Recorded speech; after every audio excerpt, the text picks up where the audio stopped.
Thank you very much. My name is Billy Ramirez. Any parents in the house? Come on, give it up. Yeah. Ooh, right. Really? Wow. I'm surprised. Yeah, all right. Surprised you have the energy after doing all that parenting during the week. I don't know. I'm in my 40s. I don't have kids. It's not like that I don't like kids. I like kids. It's just that, as far as I can tell, parenting is still a 24/7 job, probably even longer than that. It looks exhausting and expensive, and so I would try parenting now if we could lease kids. Like, for example, like at my stage in my life, I'm not ready to be a, like 24/7 parent, like a 24/7 forever.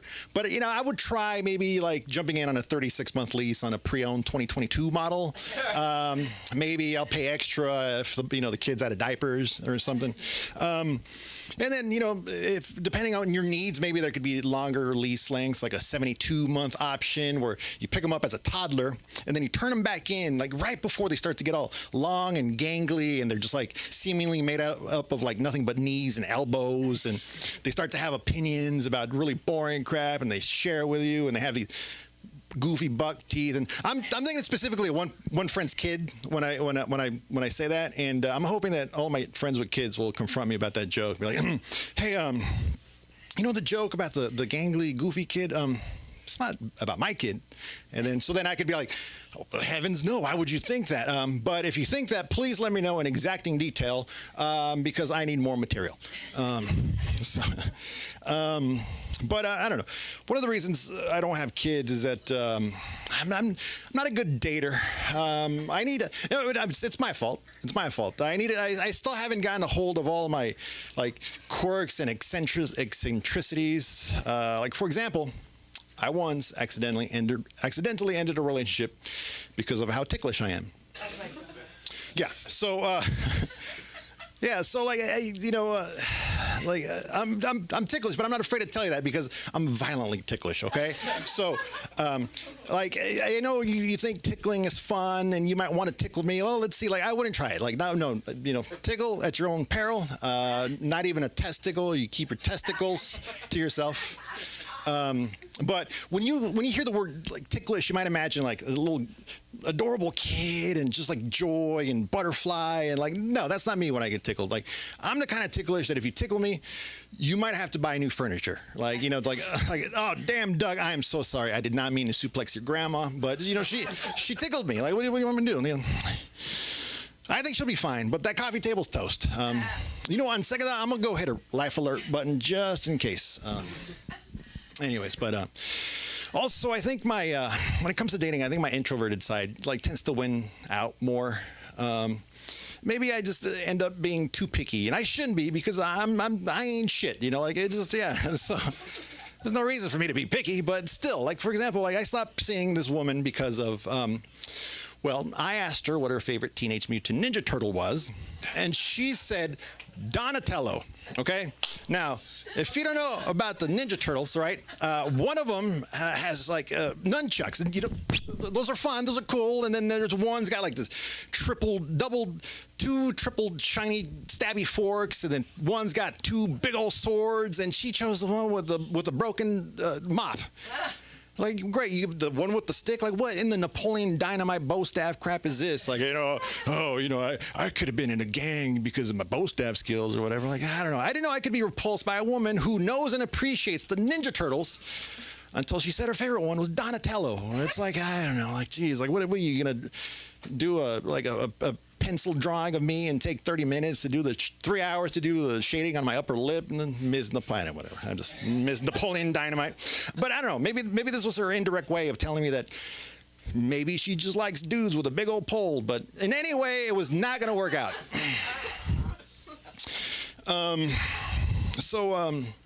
Sometimes when I see I get to see a lot of fun, interesting comedians. You're going to see Hunter White. He's one of my favorites. But like sometimes when I'm writing my material and think about things to write about, like I wonder, why do I do comedy? Like I've led such a boring life. I've never been like the touring drummer in a band or something. Like, no, I've just been in digital marketing for 20 years, and I've just sat in front of a computer for 20 years. Like, that's all right, fine, whatever. Like, but who cares? But I know why I'm in comedy. It's because I love comedy. And I am also attracted to careers where it's impossible to make money, basically, like stand-up comedy and like video games and writing, just staring out the window, looking at the squirrels. Like for example, and it doesn't help that I have a communication degree. Like that's the most useless degree you can find. Like so.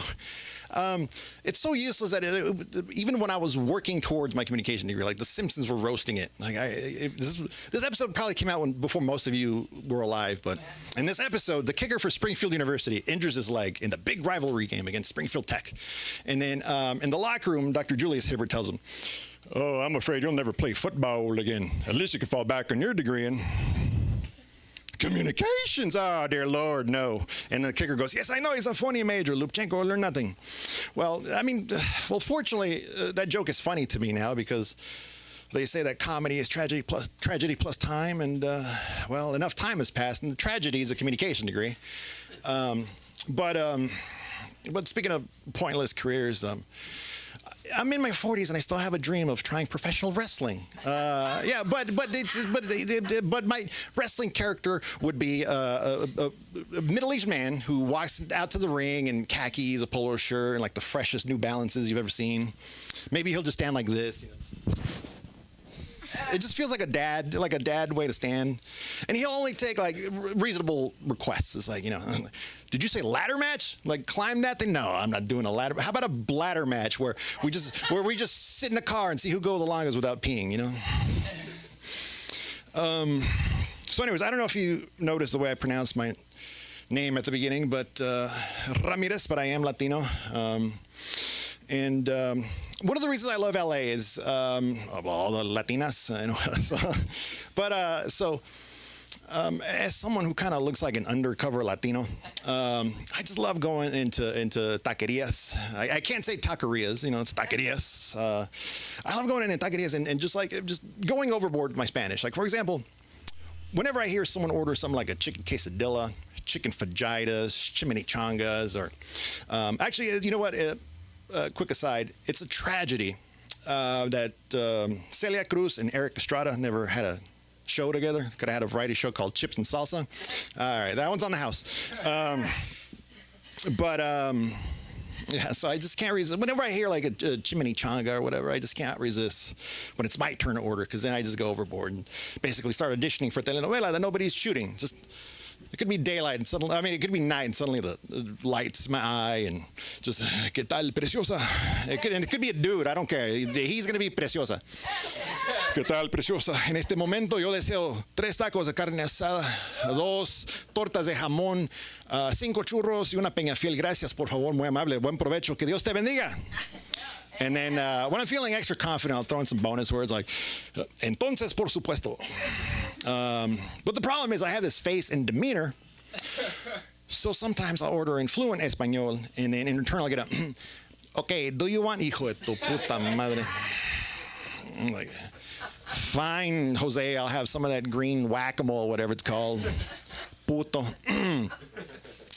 But actually, it doesn't really matter where or when I hablo español, because whenever I just get a chance, I just go completely overboard and basically turn into one of those Latino reporters you see on the news. I don't know if you know what I'm talking about. I don't know if anyone still watches the news or knows what the news are. But if you still watch the news, pay attention to any reporter whose last name ends in EZ, and there's a very good chance that Latino reporter is going to take any opportunity to celebrate the rich cultural tapestry of the Spanish language. And that's how I hablo español, like a Latino reporter wrapping up a segment. Something like, police don't have any further information on the suspect. Reporting live from El Camino Real in Santa Clara. This is Gustavo Gutierrez, el mero más chingón, tú sabes, güey, for ABC 7 News. Back to you, Nancy.